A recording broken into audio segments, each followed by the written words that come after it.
So then, സത്യഗ്രഹ എന്ന് പറയുമ്പോൾ there are the three purposes for സത്യഗ്രഹ. മഹാത്മാഗാന്ധി മുന്നോട്ട് വയ്ക്കുന്ന സത്യഗ്രഹ എന്ന് പറയുന്ന ആശയത്തിന് പ്രധാനമായിട്ടും 3 ഉദ്ദേശ്യങ്ങളാണ് ഉള്ളത്. ഒന്നാമത്തേന്ന് പറഞ്ഞാൽ satyagrahi aims at weaning the opponent from error by love and patient suffering. ഏറ്റവും നന്നായി സഹിഷ്ണുതയിലൂടെയും അതുപോലെ തന്നെ സ്നേഹത്തിലൂടെയും തെറ്റിൽ നിന്ന് ഒരാളെ മാറ്റിയെടുക്കാനായിട്ട് ഒപ്പണൻ്റ് അല്ലെങ്കിൽ നമ്മൾ കാണുന്ന ഒരു വ്യക്തിയെ എനിമിയെ മാറ്റിയെടുക്കാനായിട്ട് സത്യഗ്രഹത്തിന് കഴിയുന്നു എന്നുള്ളതാണ് ഒന്നാമത്തെ അതിൻ്റെ ഒരു കാര്യം. അതുപോലെ തന്നെ a satyagrahi is twice blessed, is not at all blessed by practising it. അതുപോലെ തന്നെ against whom it is practised. സത്യഗ്രഹം കൊണ്ടുള്ളൊരു ഉപയോഗം എന്ന് പറയുന്നത് സ്വയം സംശുദ്ധനാകുന്നു എന്നുള്ളതുപോലെ തന്നെ നമ്മുടെ ഒപ്പണൻറ്റിനെ നമുക്ക് ഏറ്റവും നല്ല ശുദ്ധനായ ഒരു വ്യക്തിയിലേക്ക് മാറ്റിയെടുക്കാൻ കഴിയുന്നു. അപ്പോൾ പ്യൂരിറ്റി എന്ന് പറയുന്നത് ഒരാൾക്ക് മാത്രം കിട്ടുന്നില്ല, both the persons will be purified by satyagraha. അതുപോലെ it is based on the concept of suffering.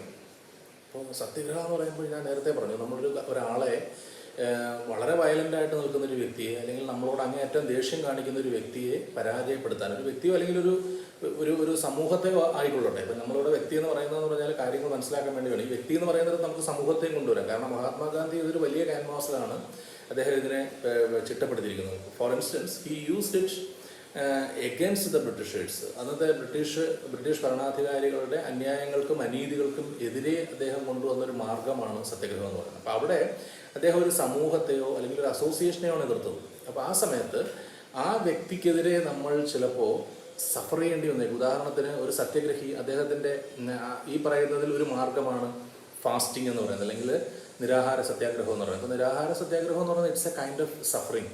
അത് നമ്മുടെ പ്യൂരിറ്റി വർദ്ധിപ്പിക്കുന്നതൊക്കെ നമ്മൾ പറയുന്നെങ്കിലും അതിലൂടെ നമ്മൾ മറ്റേ ആളെ ചിന്തിപ്പിക്കുകയാണ്, അല്ലെങ്കിൽ മറ്റേ ആളെ ശരിയിലേക്ക് നമ്മൾ റീഡയറക്റ്റ് ചെയ്യണം. അപ്പോൾ ആ സെൻസിലാണ് പറയുന്നത് this concept is based on suffering, സത്യഗ്രഹ എന്ന് പറയുന്നത്. And it serves 3 purposes. അതുപോലെ first it purifies the sufferer. ഒരു വ്യക്തി, ഞാൻ നേരത്തെ പറഞ്ഞു, ആരെയാണോ സത്യഗ്രഹം പ്രാക്ടീസ് ചെയ്യുന്നത് ആ വ്യക്തിയെ പ്യൂരിഫൈ ചെയ്യുന്നു. And secondly it helps to intensify favourable public opinion for the cause for which satyagraha it is undertaken. രണ്ടാമതായി നമ്മൾ ഒരു സഫർ ചെയ്യുന്നതിലൂടെ നമുക്ക് വേണ്ടി ഒരു പബ്ലിക് ഒപ്പീനിയൻ ഉണ്ടാക്കാനും ഒപ്പണന്റിനെതിരായി ഒരു പബ്ലിക് ഒപ്പീനിയൻ ഉണ്ടാക്കാനും നമുക്ക് കഴിയും. ഇപ്പോൾ നമുക്ക് ഉദാഹരണത്തിന് അറിയാം, പല ടൈപ്സ്, ഏറ്റവും സമാധാനപരമായി നടത്തുന്ന ഒരുപാട് സമരങ്ങൾ നമുക്കറിയാം. വയലൻ്റായിട്ട് നടന്ന പ്രക്ഷോഭങ്ങളുണ്ടാകാം. പക്ഷേ നമ്മുടെ നാട്ടിൽ തന്നെയുള്ള അത്തരം സമരങ്ങളുടെ ഒരു പ്രത്യേകത എന്ന് പറഞ്ഞാൽ ആ സമരങ്ങളിലൂടെ സഹനസമരം എന്ന് പറയും. ഈ സഹനസമരത്തിലൂടെ യഥാർത്ഥത്തിൽ ചെയ്യുന്നതെന്ന് പറഞ്ഞാൽ ആ വ്യക്തി സഹിക്കുന്നതോടുകൂടി ഹി പ്യൂരിഫൈസ് ഹിംസെൽഫ്. അയാളിലുള്ള തിന്മകൾ ഇല്ലാതാകുന്നു എന്നുള്ളതുപോലെ തന്നെ ആ വ്യക്തിക്ക് വേണ്ടി വാദിക്കാനായിട്ട് കുറേ പേരുണ്ടാകുന്നു എന്നുള്ളതാണ്. And also finally satyagraha makes a direct appeal to the soul of the oppressor. നേരത്തെ പറഞ്ഞു, ആരാണോ നമുക്കെതിരെ നിൽക്കുന്നത്, നമ്മളെ കീഴടക്കാൻ ശ്രമിക്കുന്നത്, ആ വ്യക്തിക്കെതിരെയുള്ള ഒരു direct appeal to the soul. അയാളുടെ ആത്മാവിലേക്കാണ് നമ്മൾ യഥാർത്ഥത്തിൽ എയിം ചെയ്യുന്നത്, നോട്ട് ഓൺ ഹിസ് ബോഡി. ഒരു വ്യക്തി എന്നുള്ള നിലയിൽ അയാളെ ഫിസിക്കലായിട്ടല്ല നമ്മൾ അറ്റാക്ക് ചെയ്യുന്നത്, മറിച്ച് അയാളുടെ ആത്മാവിനെ നല്ലത് ചെയ്യുവാനായിട്ട് നമ്മൾ പെർസ്വേഡ് ചെയ്യുകയാണ് സത്യഗ്രഹം പ്രാക്ടീസ് ചെയ്യുന്നതിലൂടെ ചെയ്യുന്നത്. അടുത്തത്, satyagraha is for a legitimate cause. എപ്പോഴും ഏറ്റവും നീതിയുക്തമായ ഒരു കാര്യത്തിന് വേണ്ടി മാത്രമേ നമുക്ക് സത്യഗ്രഹ പ്രാക്ടീസ് ചെയ്യാൻ പറ്റൂ. അല്ലാതെ അനീതിക്ക് വേണ്ടി സത്യഗ്രഹ പ്രാക്ടീസ് ചെയ്യാൻ പറ്റില്ല. നേരത്തെ പറഞ്ഞതുപോലെ, കാരണം ഏറ്റവും സത്യസന്ധനായ വ്യക്തി, ഏറ്റവും ബ്രേവ് ആയിട്ടുള്ളൊരു വ്യക്തി, ഏറ്റവും ട്രൂത്ത്ഫുൾ ആയിട്ടുള്ള വ്യക്തിക്ക് മാത്രമേ സത്യഗ്രഹ പ്രാക്ടീസ് ചെയ്യാൻ പറ്റൂ എന്ന് പറയുമ്പോൾ തന്നെ നമുക്കവിടെ ഇംപ്ലൈഡ് ആണ് it should be for a legitimate cause. ഏറ്റവും നീതിയുക്തമായ ഒരു കാര്യത്തിന് വേണ്ടിയിട്ടായിരിക്കും നമ്മൾ സത്യഗ്രഹ പ്രാക്ടീസ് ചെയ്യുന്നത്. So the cause of satyagraha should be legitimate and just. ഉറപ്പാണ്, അതിനകത്ത് നമുക്ക് യാതൊരു സംശയം വേണ്ട. If we are practising satyagraha based on non violence, we will be fighting for a legitimate cause. അത് ഉറപ്പാണ്. So the first point is that. അതുപോലെ it is an effective way of resisting coercive authority. അത് നമ്മൾ പറഞ്ഞല്ലോ, ഈ നേരത്തെ പറഞ്ഞ ഓരോരോ കാര്യങ്ങൾ എടുത്തു നോക്കിയാൽ നമുക്കറിയാം. നമ്മൾ ഇവിടെ ഉപയോഗിക്കുന്നതെന്ന് പറഞ്ഞു കഴിഞ്ഞാൽ ഒരു കോയേഴ്സീവ് അതോറിറ്റിയെ റെസിസ്റ്റ് ചെയ്യാനായിട്ടാണ് നമ്മൾ ഈ ഫോഴ്സ് യൂസ് ചെയ്യുന്നത്. And also by an individual or a group in a non violent manner. നമ്മളൊരു വ്യക്തിയോ അല്ലെങ്കിൽ സമൂഹമായിട്ടോ ചേർന്ന് ഈ പറയുന്ന വളരെ വയലൻ്റായിട്ട് നിൽക്കുന്ന അല്ലെങ്കിൽ കൊയേഴ്സീവായിട്ട് പ്രാക്ടീസ് ചെയ്യുന്നൊരു വ്യക്തിയെയാണ് നമ്മൾ എതിരിടുന്നത്. സോ അവിടെ നമ്മൾ ഉപയോഗിക്കുന്നതെന്ന് പറഞ്ഞാൽ we are effectively resisting that coercive authority with our internal strength. That may be a single individual or a group, it depends. അതുപോലെ he first experimented satyagraha in South Africa. South ആഫ്രിക്കയിലായിരുന്നു അദ്ദേഹം സത്യഗ്രഹ ആദ്യമായി പ്രാക്ടീസ് ചെയ്യുന്നത്. നിങ്ങൾക്കറിയാം, അദ്ദേഹത്തിൻ്റെ ട്രെയിലറിൽ നിന്ന് പുറത്തേക്ക് വലിച്ചിടുന്ന ഒരു സന്ദർഭം വരെ ഉണ്ടായിട്ടുണ്ടായിരുന്നു. അപ്പോൾ അത്തരം കാര്യങ്ങളിലായാലും അദ്ദേഹത്തിൻ്റെ പ്രസിദ്ധമായ ഒരുപാട് വേഴ്സും ഉണ്ട്. കാരണം നമ്മളെ ഒരാൾ ഇങ്ങോട്ട് അറ്റാക്ക് ചെയ്ത് കഴിഞ്ഞാൽ അയാളെ വീണ്ടും അറ്റാക്ക് ചെയ്യാനായിട്ട് പ്രേരിപ്പിക്കുക എന്നുള്ളതിലൂടെ അദ്ദേഹം ഉദ്ദേശിച്ചത് ഇത് തന്നെയാണ്. കാരണം നോൺ വയലൻ്റ് ആയിട്ടുള്ള ഒരു മീൻസിലൂടെ ആ വ്യക്തിയെ റീതിങ്ക് ചെയ്യാനായിട്ട് പ്രേരിപ്പിക്കുക എന്നുള്ളതാണ് അദ്ദേഹം മുന്നോട്ട് വയ്ക്കുന്ന ഒരു ആശയം. So after returning to India, south ആഫ്രിക്കയിൽ നിന്ന് തിരിച്ചു വന്നതിന് ശേഷം he tried it on an extended scale in India.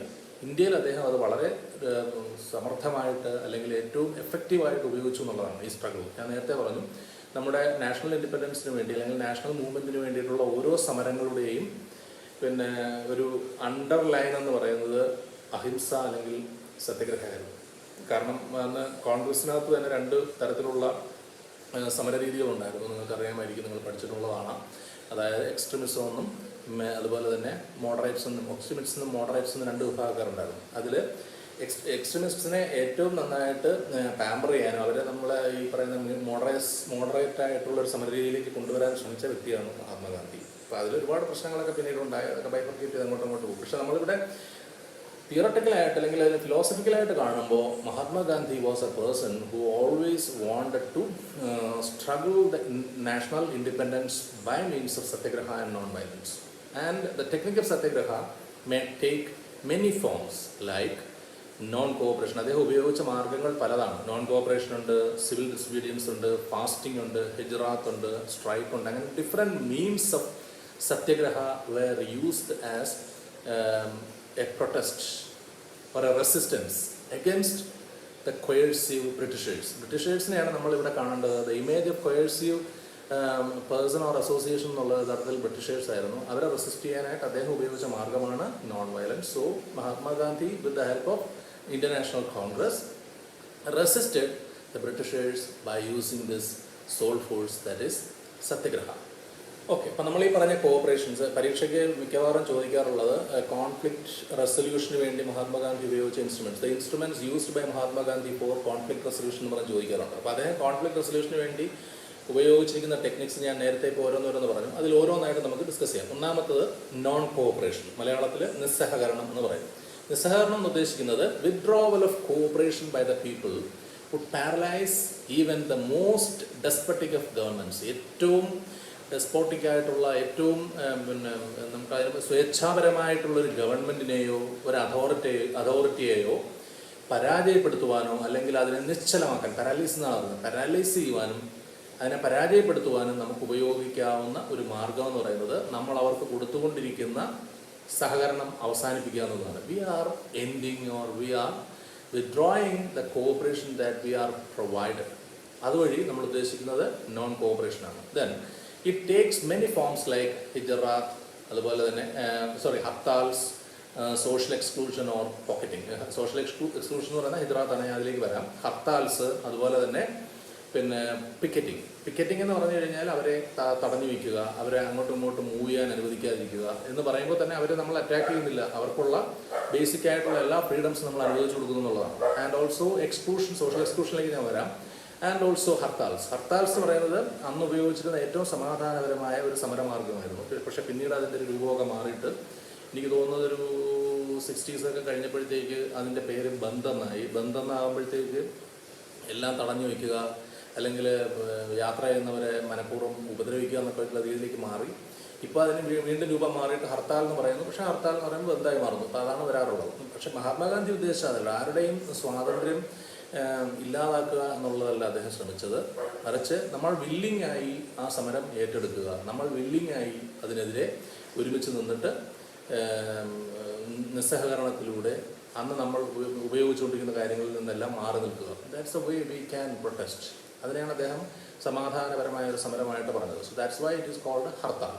Then hartal എന്ന് പറയുമ്പോൾ it means stopping the business as a mark of protest. നമ്മളുടെ ബിസിനസ്സും നമ്മളന്ന് ഉപയോഗിച്ചുകൊണ്ടിരിക്കുന്ന കാര്യങ്ങളെല്ലാം വോളണ്ടറിലി നമ്മൾ നിർത്തിവെക്കുകയാണ്. And it should be non violent. എന്നാൽ മാത്രമേ നമുക്ക് അതിനെ ഹർത്താൽ എന്ന് പറയാൻ പറ്റൂ. In the case of picketing, no force should be used and only persuasive methods are to be employed. ഏറ്റവും സമാധാനപരമായിട്ടാണ് നമ്മൾ ഒരു വ്യക്തിയുടെ സഞ്ചാര സ്വാതന്ത്ര്യം ഇല്ലാതാക്കുന്നത്.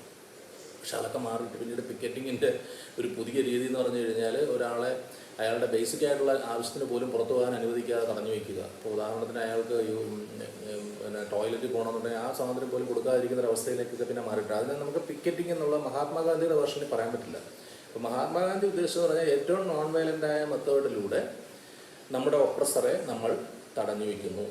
And social exclusion is social boycott. അതായത് and can be used against those who defy public opinion. നമ്മൾ സാമൂഹികമായിട്ട് ഒരാളെ ഒഴിവാക്കുന്നു എന്നുള്ളതാണ്. ഒരാളെ നമ്മൾ പൂർണ്ണമായും ബഹിഷ്കരണം എന്നൊക്കെ നമ്മൾ പറയാറില്ല, അതിനെയാണ് സോഷ്യൽ എക്സ്ക്ലൂഷൻ ഉദ്ദേശിക്കുന്നത്. And these measures should not be used frequently and be employed with great care. അത് മഹാത്മാഗാന്ധി അടിവരയിട്ട് പറഞ്ഞ കാര്യങ്ങളാണ്. കാരണം ഇന്ന് ഹർത്താലെങ്കിൽ നാളെ വീണ്ടും ഹർത്താൽ, മറ്റന്നാൾ വീണ്ടും ഹർത്താൽ എന്നുള്ളതല്ല, മറിച്ച് അതിന് നമ്മൾ ഏറ്റവും സക്സസ്ഫുൾ ആയിട്ടുള്ള ഇൻസ്ട്രുമെൻ്റ് ആയിട്ട് പ്രയോഗിക്കണമെന്നുണ്ടെങ്കിൽ അത് വളരെ ഫ്രീക്വൻ്റ് ആകണം. ആൻഡ് വളരെ ഫ്രീക്വൻ്റ് എന്ന് പറഞ്ഞാൽ അതിൻ്റെ ആവൃത്തി വളരെ കൂടണം. അതുപോലെ തന്നെ വളരെ കെയർഫുള്ളായിട്ട് നമ്മൾ എംപ്ലോയ് ചെയ്യേണ്ട ഒരു കാര്യമാണ്. അപ്പം ഞാൻ നേരത്തെ പറഞ്ഞതുപോലെ സ്വാതന്ത്ര്യ സമരകാലത്ത് അദ്ദേഹം ഒരു വലിയ സമരം പ്ലാൻ ചെയ്തിരുന്ന സമയത്താണ് അന്ന് പോലീസ് സ്റ്റേഷനിൽ ചൗരിയാണ് ഒരു പോലീസ് സ്റ്റേഷൻ കത്തിക്കുന്ന സംഭവം വന്നു. അപ്പോൾ പോലീസ് സ്റ്റേഷൻ കത്തിച്ചപ്പോൾ അതിനകത്ത് ഉണ്ടായിരുന്ന ഒരു പോലീസ് ഉദ്യോഗസ്ഥൻ്റെ കുട്ടിയും മരണപ്പെട്ടു. അപ്പോൾ ആ സംഭവത്തിൽ അദ്ദേഹത്തിന് അങ്ങേയറ്റം ഖേദം തോന്നുകയും അതുകൊണ്ട് തന്നെ പ്ലാൻ ചെയ്തിരുന്ന സമരങ്ങളെല്ലാം ഒറ്റയടിക്ക് അദ്ദേഹം വിഡ്രോ ചെയ്യുകയും ചെയ്തു. അപ്പോൾ അന്ന് ഞാനത് ഇന്ദിരാഗാന്ധിയുടെ ഒരു ബയോഗ്രഫി ഉണ്ടല്ലോ, ആ ബയോഗ്രഫിയിൽ അത് വളരെ വ്യക്തമായിട്ട് പുപ്പുൽ ജയ്ക്കറിൻ്റെ ഒരു ബയോഗ്രഫി, ആ ബയോഗ്രഫിയിൽ അത് പറയുന്നുണ്ട്.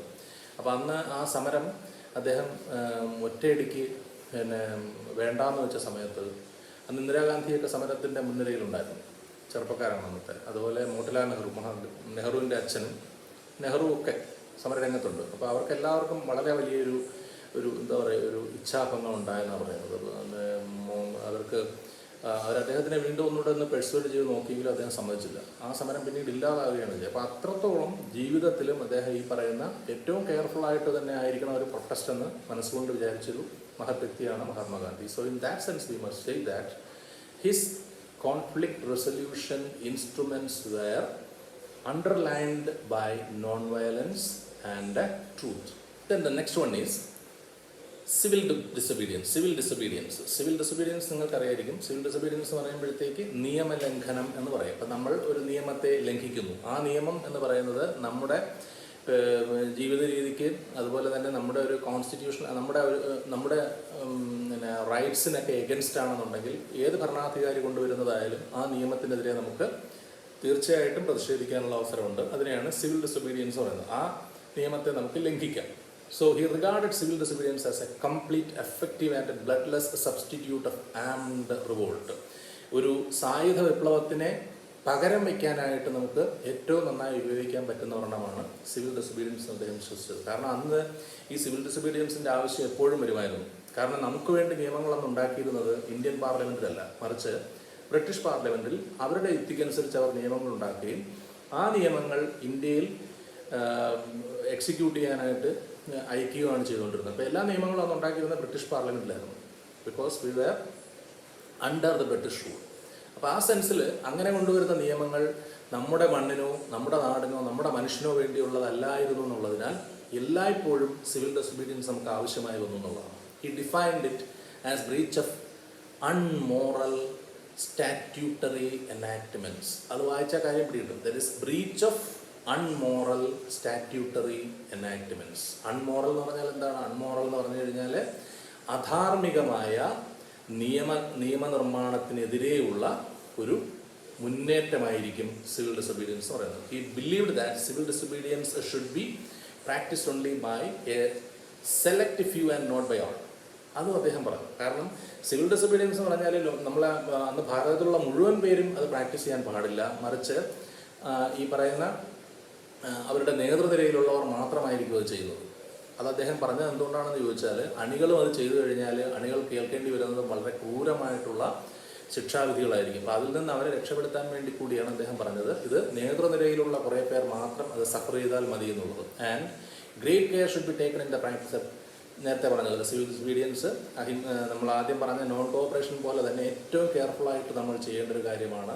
കാരണം ഒരു നിയമം കൊണ്ടുവരുന്ന അധികാരി അല്ലെങ്കിൽ ഗവൺമെൻറ് എന്ന് പറയുന്നത് അവർക്കുള്ള ഏറ്റവും വലിയൊരു ഈഗോ ആയിരിക്കും അത് ജനങ്ങളെ കൊണ്ട് അനുസരിപ്പിക്കുക എന്നുള്ളത്. അപ്പോൾ അത് നടക്കാതെ വരുമ്പോഴത്തേക്ക് അവരുടെ ഈഗോ വർക്കൗട്ട് ചെയ്തിട്ട് അവർ ചിലപ്പോൾ വല്ലാതെ ഈ ജനങ്ങൾക്കെതിരെയും പ്രക്ഷോഭകർക്കെതിരെയും തിരിയാനുള്ള സാധ്യതയുണ്ട്. So that's why it is set that ഏറ്റവും കെയർ അവിടെ വേണം. The leader and not the satyagrahis were to the leader and not the satyagrahis were to decide which law were to be broken. അതുപോലെ ഈ കാര്യങ്ങൾ തീരുമാനിക്കേണ്ടത് ഒരു ലീഡർ ആയിരിക്കണം, അല്ലാതെ ഒരിക്കലും അത് മറ്റുള്ളവർക്ക് വിട്ടുകൊടുക്കാൻ പാടില്ല. ആ വ്യക്തിയായിരിക്കും ഇതിൻ്റെ എല്ലാ കാര്യങ്ങളും ചെയ്യേണ്ടത്. ഏത് നിയമത്തിനെയാണ് നമ്മൾ ലംഘിക്കേണ്ടതെന്നുള്ളതിനെ കുറിച്ച് തീരുമാനിക്കേണ്ടതൊക്കെ ലീഡറാണ്. അതാണ് അതിനകത്തുള്ള ഒരു കാര്യം. So the next conflict resolution instrument is ഹിജറാത്ത്. ഹിജറാത്ത് എന്ന് ഉദ്ദേശിക്കുന്നത് it means voluntary exile from the permanent place of residence. നമ്മളിപ്പോൾ സ്ഥിരമായി പാർക്കുന്ന അല്ലെങ്കിൽ താമസിക്കുന്ന സ്ഥലത്ത് നിന്നും നമ്മൾ അവിടുന്ന് എക്സൈൽ എന്ന് പറഞ്ഞു കഴിഞ്ഞാൽ യഥാർത്ഥത്തിൽ നാട് കടത്തുക എന്നാണ്. അപ്പോൾ സ്വയം നമ്മൾ അവിടുന്ന് ഒഴിഞ്ഞു മാറുകയാണ്. വോളണ്ടറി എക്സൈൽ എന്നാണ് പറയുന്നത്. നമ്മൾ ആ പ്രദേശം ഉപേക്ഷിച്ച് മാറുന്നതിനെയാണ് ഹിജറാത്ത് എന്ന് പറയുന്നത്. So it was to be done by those people who could not live without loss of self respect and particular place. ഒരു തരം ബഹിഷ്കരണമാണത്. കാരണം ഇതിനെ നമ്മൾ സത്യാഗ്രഹത്തിൻ്റെ മീൻസിൽ പെടുത്തുമ്പോൾ ചിലപ്പോൾ ഒരു ഡൗട്ട് നമുക്ക് വന്നേക്കാം, നമ്മൾ അവിടെ നിന്ന് പേടിച്ചു പോയിരുന്നു. യഥാർത്ഥത്തിൽ അങ്ങനെയല്ല എന്നാണ് അദ്ദേഹം വിവക്ഷിക്കുന്നത്. കാരണം എന്ന് പറഞ്ഞാൽ അവിടെ ജീവിച്ചു കഴിഞ്ഞാൽ we will lose our self respect. നമ്മുടെ നമ്മുടെ ആത്മവിശ്വാസവും അതുപോലെ തന്നെ നമ്മുടെ ആത്മാഭിമാനം നഷ്ടപ്പെട്ടേക്കുന്ന ഒരവസ്ഥ അവിടെ ജീവിച്ചാൽ ഉണ്ടാകും എന്നുള്ളിടത്താണ് നമ്മളവിടെ വിടാനായിട്ട് വോളണ്ടറിലി തീരുമാനിക്കുന്നത്. And they need to self-exile when they lack the strength to defend themselves in a non-violent manner. അതാണ് അടിവരയിട്ട് പറയേണ്ടത്. സോ നമുക്കത് ഒരു വയലന്റ് മോഡിലൂടെ മാത്രമേ ആ പറയുന്ന വ്യക്തിയെ എതിർക്കാൻ കഴിയൂ എന്ന് വന്നാൽ we should exile, we should go away from there. നമുക്ക് ആ പ്രദേശം അവോയ്ഡ് ചെയ്തേ പറ്റും. അപ്പോൾ നമ്മൾ സ്ഥിരമായി അവിടെ താമസിച്ചിരിക്കുന്ന വ്യക്തിയാണെങ്കിൽ പോലും അല്ലെങ്കിൽ ഒരു സമൂഹമാണെങ്കിൽ പോലും ആ സമൂഹത്തിന് നമ്മുടെ ആത്മാഭിമാനം നഷ്ടപ്പെടുന്ന അവസ്ഥയിൽ അവരോട് എതിരിട്ട് നിൽക്കുവാനും അവരെ അതിൽ നിന്ന് പിന്തിരിപ്പിക്കുവാനും നമുക്ക് വയലൻസ് മാത്രമേ ഒരു വഴിയുള്ളൂ എന്ന് കണ്ടാൽ we must avoid that place, we must self exile from that place. That is why it is called hijrat. അപ്പോൾ അതിനെയാണ് ഹിജ്റാത്ത് എന്ന് നമ്മൾ പറയുന്നത്. സോ അടുത്തത് ഫാസ്റ്റിംഗ് ആണ്. അപ്പം സത്യഗ്രഹയിൽ തന്നെ നമ്മൾ ഏറ്റവും സക്സസ്ഫുള്ളായിട്ട് യൂസ് ചെയ്യാവുന്നൊരു മെത്തേഡാണ് ഫാസ്റ്റിംഗ്. നിങ്ങളുടെ വീടുകളിൽ നിങ്ങൾ ചിലപ്പോൾ അത് ചെയ്യുന്നുണ്ടാവും. ഇപ്പോൾ വ്യക്തികളോ അല്ലെങ്കിൽ പലരും അത് ചെയ്യും. ഫാസ്റ്റിംഗ് എന്ന് പറഞ്ഞു കഴിഞ്ഞാൽ നിരാഹാരം എന്നുള്ളതാണ്. So Gandhi considered fasting as a very potent weapon and thus recommended great caution in using it. ഒരേ സമയം ഏറ്റവും ശക്തമായ തോക്ക് പോലെ തന്നെ ഏറ്റവും ശക്തമായ ഒരു ആയുധമാണ് നമ്മുടെ നിരാഹാര സത്യഗ്രഹം എന്ന് പറയുന്നത്. പക്ഷേ അതേസമയം we should practice great caution when we are using this fasting. കാരണം fasting is meant for only rare occasions and it should be practiced only by those who possess the spiritual fitness. ഏറ്റവും നല്ല ആത്മശക്തിയുള്ള ഒരു വ്യക്തിക്ക് മാത്രമേ ഏറ്റവും successful ആയിട്ട് fasting നടത്താൻ പറ്റൂ. കാരണം പലപ്പോഴും നമ്മൾ അതിൻ്റെ ഒരു ട്രോളൊക്കെ കണ്ടു കാണും. നിരാഹാര സത്യാഗ്രഹം ഇരിക്കുന്ന വ്യക്തികൾ അറിയാതെ ആഹാരം കഴിക്കുന്നുണ്ട്. അപ്പോൾ അതൊക്കെ വരുന്നത് എന്തുകൊണ്ടെന്ന് ചോദിച്ചാൽ ഈ കാര്യമാണ്, that he may not have the spiritual strength or spiritual fitness to practise fasting. അതുപോലെ തന്നെ purity of mind and also discipline, അതുപോലെ ഹ്യൂമിലിറ്റി ആൻഡ് ഫെയ്ത്ത്. ഇത്തരം എല്ലാ വാല്യൂസും ഉള്ളൊരു വ്യക്തിക്ക് മാത്രമേ നിരാഹാരം പറ്റൂ. അപ്പോൾ നിരാഹാരം എന്ന് പറയുന്നത് അതിനകത്തൊരു കോംപ്രമൈസ് ഇല്ലാത്ത ഒരു സമരമാർഗമാണെന്നുള്ളതുകൊണ്ടാണ് ഇങ്ങനെ പറയുന്നത്. So fasting Gandhi believed touches and strengthens the moral fibre of those against whom it is directed. ആർക്കെതിരെയാണോ നമ്മൾ ഉപയോഗിക്കുന്നത് ആ വ്യക്തിക്കെതിരെ അല്ലെങ്കിൽ അയാളുടെ ആത്മാവിൽ തൊടുന്ന ഒരു സമരമുറയാണ് ഈ സത്യഗ്രഹം എന്ന് പറയുന്നത്.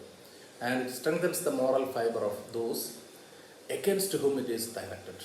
അയാളെ മാനസികമായി നമുക്ക് കോൺകർ ചെയ്യാൻ കഴിയുന്ന ഒരു സമരമുറയാണ് സത്യഗ്രഹം. നിങ്ങളുടെ വീട്ടിൽ നിങ്ങൾ നേരത്തെ പറഞ്ഞ പോലെ പ്രാക്ടീസ് ചെയ്യുമ്പോഴത്തേക്കും ഇതൊക്കെ മനസ്സിലായി കാണും.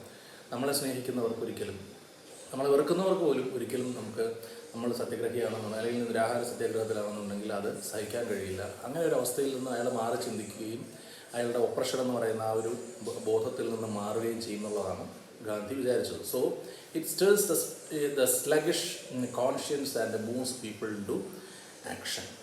ഒരു നമ്മളെ ഒരു പ്രവൃത്തിയിലേക്ക് നയിക്കാൻ കഴിയുന്ന ഏറ്റവും നല്ലൊരു മൂവ് ആയിട്ടാണ് യഥാർത്ഥത്തിൽ ഫാസ്റ്റിംഗ് പറയുന്നത്. അപ്പോൾ ഈ പറയുന്ന എല്ലാ കോൺഫ്ലിക്റ്റ് റെസൊല്യൂഷൻ മെത്തേഡ്സ് നമ്മൾ ഓർത്തുകൊള്ളുക. ദാറ്റ് ഈസ് ഇനിയുണ്ട് എങ്കിലും ഒന്നുകൂടെ ഒന്ന് റികളക്ട് ചെയ്യാൻ വേണ്ടി പറയുകയാണ്. നമ്പർ 1 എന്ന് പറയുന്നത് non corporation, then civil disobedience, അതുപോലെ ഹിജറ, ദെൻ നോൺ വയലൻറ്റ് സ്ട്രൈക്ക്.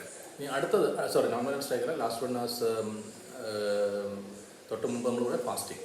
അടുത്തത് നോൺ വയലൻറ്റ് സ്ട്രൈക്ക്. ഏറ്റവും നമുക്ക് സമരം ചെയ്യാം. സമരം ചെയ്യുന്നതിന് വേണ്ടി നമ്മൾ ഉപയോഗിക്കുന്ന മാർഗം എന്ന് പറയുന്നത് നോൺ വയലൻ്റ് ആയിരിക്കണം.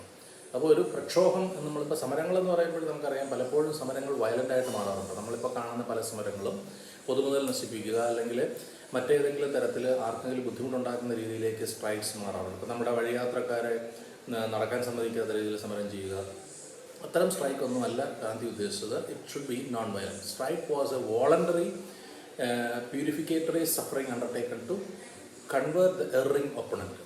തെറ്റ് ചെയ്യുന്ന ഒരു എതിരാളിക്കെതിരെ നമുക്ക് ഉപയോഗിക്കാൻ പറ്റുന്നൊരു മാർഗ്ഗമാണ്, ഒരു സമരമാർഗ്ഗമാണ് യഥാർത്ഥത്തിൽ ഈ പറയുന്ന സ്ട്രൈക്ക്. പക്ഷേ it should be non violent. It can B A weapon of workers for the redress of their grievances. അത് അദ്ദേഹം ഗ്രൂപ്പ് ചെയ്തിരിക്കുന്ന ആർക്ക് വേണ്ടിയാണെന്ന് ചോദിച്ചാൽ it is exclusively for the workers. ഒരു ഫാക്ടറിയിലോ അല്ലെങ്കിൽ ഒരു ഓഫീസിലോ ജോലി ചെയ്യുന്ന വ്യക്തികൾക്ക് ആ ഒപ്പണൻ്റ് തെറ്റുകാരനാണെന്നുണ്ടെങ്കിൽ, അയാളുടെ എംപ്ലോയർ തെറ്റുകാരനാണെന്നുണ്ടെങ്കിൽ, it can be either government or a private person, ആരായാലും അയാൾ നമുക്കെതിരെ ചെയ്യുന്ന കാര്യങ്ങൾ, അയാളുടെ രീതികളെല്ലാം ഒരു കാരണവശാലും നമുക്ക് സാധൂകരിക്കാൻ പറ്റുന്നതല്ല എന്നുണ്ടെങ്കിൽ we can strike. So the strike must be non violent and the demands of the strikes must be clear, feasible and just. പലപ്പോഴും സമരങ്ങൾ എന്തിനാണെന്ന് നമുക്കറിയാൻ പറ്റില്ല. ഇപ്പം നമുക്ക് തന്നെ അറിയാം പല സമരങ്ങളും നടക്കുന്നു, ആ സമരങ്ങളുടെ കാരണം എന്താണ് എന്നുള്ളത് അറിയാൻ പറ്റില്ല. അത് പറ്റില്ല എന്നാണ് പറയുന്നത്. It should B clear. The reason for the cause of the strike should be clear and also feasible. ഏറ്റവും അംഗീകരിക്കപ്പെടാവുന്ന ഒരു കാരണത്തിന് വേണ്ടി മാത്രമേ നമുക്ക് സമരം ചെയ്യാൻ പറ്റൂ. And also it should be just. അതായത് ന്യായീകരിക്കാവുന്ന അല്ലെങ്കിൽ ന്യായത്തിൻ്റെ പിൻബലമുള്ളൊരു കാര്യത്തിന് വേണ്ടി മാത്രമേ നമുക്ക് നോൺ വയലൻ്റ് ആയിട്ടുള്ള സ്ട്രൈക്ക് പാടുള്ളൂ. So strike can be there, but ആ സ്ട്രൈക്ക് എന്ന് പറയുന്നത് it should be non violent and there should be a clear-cut cause, and that cause should be feasible and also just. Views on private property and trusteeship. അപ്പോൾ നമ്മൾ ഇത്രയും നേരം പറഞ്ഞുകൊണ്ടിരുന്നത് അദ്ദേഹത്തിൻ്റെ conflict resolution മെത്തേഡാണ്. അപ്പോൾ നമുക്ക് അതിൻ്റെ ഓർഡർ ഒന്നുകൂടെ നോക്കാം. ഫസ്റ്റ് നമ്മൾ പറഞ്ഞത് ഗാന്ധിസത്തിനെ കുറിച്ചുള്ള ഒരു ജനറൽ ഇൻട്രൊഡക്ഷൻ ആയിരുന്നു. അത് കഴിഞ്ഞ് നമ്മൾ അദ്ദേഹത്തിൻ്റെ ഏറ്റവും പ്രധാനപ്പെട്ട ഒരു പ്രിൻസിപ്പിളിനെ നന്നായിട്ട് തന്നെ ഡിസ്കസ് ചെയ്തു. ഏതാണെന്ന് ചോദിച്ചാൽ നോൺ വയലൻസ് അല്ലെങ്കിൽ അഹിംസ. ദെൻ അഹിംസയെ നമ്മൾ ഒരു സമരമാർഗമായിട്ട് ഉപയോഗിക്കുമ്പോൾ അതിന് നമുക്ക് പറയാൻ പറ്റുന്നത് നമ്മളൊരു സത്യഗ്രഹിയായി മാറണമെന്നുള്ളത്. സോ വാട്ട് ഈസ് സത്യഗ്രഹ എന്നുള്ളത് നമ്മൾ പറഞ്ഞു. ദെൻ സത്യഗ്രഹയിൽ ഊന്നിയുള്ള സമരമുറകളെ കുറിച്ചാണ് നമ്മൾ ഇത്രയും നേരം ഡിസ്കസ് ചെയ്തത്. അപ്പോൾ ആ സമരമുറകളെ നമുക്ക് ഉപയോഗിക്കാൻ പറ്റുന്നതെന്ന് പറഞ്ഞാൽ whenever there is A conflict, ആ കോൺഫ്ലിക്റ്റ് റിസോൾവ് ചെയ്യുന്നതിന് വേണ്ടിയിട്ട് നമുക്ക് നോൺ വയലൻ്റ് ആയിട്ട് യൂസ് ചെയ്യാൻ പറ്റുന്ന മെത്തേഡ്സ് ഓഫ് സ്ട്രൈക്കാണ് ഇതുവരെ നമ്മൾ പറഞ്ഞത്. ദെൻ ഇനി പറയാൻ പോകുന്നത് അദ്ദേഹത്തിൻ്റെ എക്കണോമിക് തോട്ടാണ്. അതിനകത്ത് അദ്ദേഹത്തിൻ്റെ views on private property and trusteeship. എന്തായിരുന്നു അദ്ദേഹത്തിൻ്റെ വ്യൂസ് ഓൺ പ്രൈവറ്റ് പ്രോപ്പർട്ടി? നമുക്ക് നോക്കാം. He was not in favour of people holding property beyond their needs. ഇപ്പോൾ പ്രൈവറ്റ് പ്രോപ്പർട്ടി എന്ന് പറയുന്നത് ഒരു കാരണവശാലും പാടില്ല എന്നുള്ള മാർക്സിയൻ തത്വത്തിൽ നിന്നും മാറിയാണ് മഹാത്മാഗാന്ധി ചിന്തിച്ചത്. കാരണം മാർക്സിൻ്റെ തത്വത്തിൽ അവിടെ പ്രൈവറ്റ് പ്രോപ്പർട്ടി ഇല്ല, മറിച്ച് അതൊരു കോമൺ ഓണർഷിപ്പാണ്. കാരണം സോഷ്യലിസത്തിലേക്ക് നമുക്ക് എത്താനായിട്ട് കോമൺ ഓണർഷിപ്പ് വേണമെന്നാണ് അദ്ദേഹം പറഞ്ഞത്. എല്ലാ കാര്യങ്ങളുടെയും സമ്പൂർണ്ണ എന്താ പറയുന്നത്, അതിൻ്റെ മുഴുവൻ ഉടമസ്ഥത എന്ന് പറയുന്നത് എല്ലാവരുടെയും കയ്യിലാകണം എന്നാണ് മാർക്സ് പറഞ്ഞത്. അപ്പോൾ അതിൽ നിന്ന് വ്യത്യസ്തമായി മഹാത്മാഗാന്ധി പറഞ്ഞത് there shall be private property, പക്ഷേ it should not be beyond the needs of a person. ഒരു വ്യക്തിക്ക് ആവശ്യമുള്ളതിൽ കവിഞ്ഞുള്ള പ്രോപ്പർട്ടി പാടില്ല. Rich should be persuaded to act as trustees of the property. അപ്പോൾ പിന്നെ എന്ത് ചെയ്യാൻ പറ്റും? അവിടെ നമുക്ക് ഒരു കമ്പാരിസൺ നടത്താൻ പറ്റും. മാർക്സ് പറഞ്ഞത് ആവശ്യത്തിൽ കവിഞ്ഞുള്ള പ്രോപ്പർട്ടി കൈവശം ഇരിക്കുന്നവരെ നമുക്ക് ബൂർഷ്വ എന്ന് വിളിക്കാം. ആ ബൂർഷ്വയ്ക്കെതിരെയാണ് അദ്ദേഹം ഉപയോഗിച്ചത് സായുധ വിപ്ലവം അല്ലെങ്കിൽ രക്തരൂഷിത വിപ്ലവം. രക്തച്ചൊരിച്ചിലാകാം, ആയെങ്കിൽ പോലും ഈ പറയുന്ന ബൂർഷ്വയെ ഒന്നടങ്കം റൂട്ട് ചെയ്യുക, അല്ലെന്നുണ്ടെങ്കിൽ അവരെ ഉന്മൂലനം ചെയ്യുക എന്നുള്ളതാണ് മാർക്സ് മുന്നോട്ട് വെച്ചതെങ്കിൽ മഹാത്മാഗാന്ധി പറയുന്നത് they shall be persuaded, അടിവരയിടേണ്ട വാക്കാണ്, they shall be the rich should be persuaded, അവരെ നമ്മൾ പറഞ്ഞ് ബോധ്യപ്പെടുത്തണം, to act as trustees of the property. ഈ പ്രോപ്പർട്ടിയുടെ ട്രസ്റ്റി മാത്രമാണ് നിങ്ങൾ നോട്ടക്കാരനാണ്, അല്ലാതെ ഉടമയല്ല എന്നുള്ളത് അവരെ ബോധ്യപ്പെടുത്തണം. They should utilise their property for the benefit of the community. അതുവഴി ഞാനൊരു ട്രസ്റ്റിയാണ് എന്ന് തോന്നിക്കഴിഞ്ഞാൽ എൻ്റെ പ്രോപ്പർട്ടി എനിക്ക് സമൂഹത്തിൻ്റെ മൊത്തത്തിലുള്ള നന്മയ്ക്ക് വേണ്ടി ഉപയോഗിക്കാനായിട്ട് കഴിയും. സോ അതിനുവേണ്ടി ഉപയോഗിക്കേണ്ട മാർഗം ഒരിക്കലും കൊഹേഷനല്ല, മറിച്ച് പെർസ്വേഷനാണ്. And landlords and capitalist were to use their talents and riches for the good of the society. ഈ പറയുന്ന ബൂർഷ്വാകൾ, അല്ലെങ്കിൽ ബൂർഷ്വ നമ്മളിവിടെ പറയേണ്ട കാര്യമില്ല, അദ്ദേഹം അത് ആ വാക്കല്ല ഉപയോഗിച്ച്, മറിച്ച് ക്യാപിറ്റലിസ്റ്റ് ആൻഡ് ലാൻഡ് ലോഡ്സ്, അവരെ നമ്മൾ ആ രീതിയിലേക്ക് ട്രാൻസ്ഫോം ചെയ്യണം. They should use their talents and riches for good of the society, സമൂഹത്തിൻ്റെ മൊത്തത്തിലുള്ള നന്മയ്ക്ക് വേണ്ടി ഉപയോഗിക്കണം. അപ്പോൾ ഇത് രണ്ടിലെ വ്യത്യാസം നമുക്ക് അതിനകത്ത് കൃത്യമായിട്ട് കാണാൻ പറ്റും. മാർക്സിസത്തിൽ ഒരു ടൈപ്പ് ഓഫ് കൊയർഷനാണ് അവിടെ ഉള്ളത്. അതായത് അവരൊരിക്കലും പറഞ്ഞ് നന്നാക്കാൻ പറ്റില്ല എന്നുള്ളൊരു ബോധ്യത്തിൽ നിന്നാണ് മാർക്സ് പറയുന്നത് അവരെ ഇല്ലാതാക്കണമെന്ന്. പക്ഷേ മഹാത്മാഗാന്ധി പറയുന്നതെന്ന് പറഞ്ഞാൽ അവർ നമുക്ക് കാര്യങ്ങൾ ബോധ്യപ്പെടുത്തിക്കൊണ്ട് അത് വെറും ട്രസ്റ്റുകളാണെന്നുള്ളത്, നിങ്ങൾ ഓരോരുത്തരും നിങ്ങളുടെ ഭൂമിയുടെ ട്രസ്റ്റുകളാണെന്ന് ബോധ്യപ്പെടുത്തിക്കൊണ്ട് അവരെ സമൂഹ നന്മയ്ക്ക് വേണ്ടിയിട്ട് അതിനെ ഉപയോഗിക്കാനായിട്ട് നമുക്ക് പ്രേരിപ്പിക്കാമെന്നാണ് പറയുന്നത്. And he believed that non possession and trusteeship would lead to economic equality and equitable distribution. അപ്പോൾ അതുവഴി മുഴുവൻ പേർക്കും ഈ സമൂഹത്തിൻ്റെ എല്ലാ പ്രോപ്പർട്ടിയും തുല്യമായി വീതിക്കുവാനും അതിൻ്റെ എന്താ പറയുക, അതിൽ നിന്ന് കിട്ടുന്ന ഫലം എല്ലാവർക്കും ഒരുപോലെ കിട്ടത്തക്ക രീതിയിൽ ഉപയോഗിക്കാൻ കഴിയുമെന്നും നോൺ പൊസഷൻ ആൻഡ് ട്രസ്റ്റിഷിപ്പിനെ നമുക്ക് പ്രോത്സാഹിപ്പിക്കാൻ കഴിയുമെന്നും അദ്ദേഹം വിശ്വസിച്ചു. ഇപ്പോൾ നോൺ പൊസഷൻ എന്ന് പറഞ്ഞാൽ 15 ഏക്കർ ഭൂമിയുള്ള ഒരാൾ ആ ഭൂമി മുഴുവൻ കെട്ടിപ്പിടിച്ചുകൊണ്ടിരുന്നാൽ പറ്റില്ല. He should consider it as just A property of which he is the trust or he is part of certain trustees എന്ന് വിചാരിക്കുന്നത് വഴി അയാൾക്ക് അതിനകത്തുള്ള പൂർണ്ണമായ ഉടമസ്ഥാവകാശം ഇല്ലാതാക്കാനായിട്ട് വോളണ്ടറിലി പറ്റുമെന്നാണ് അദ്ദേഹം വിശ്വസിച്ചത്.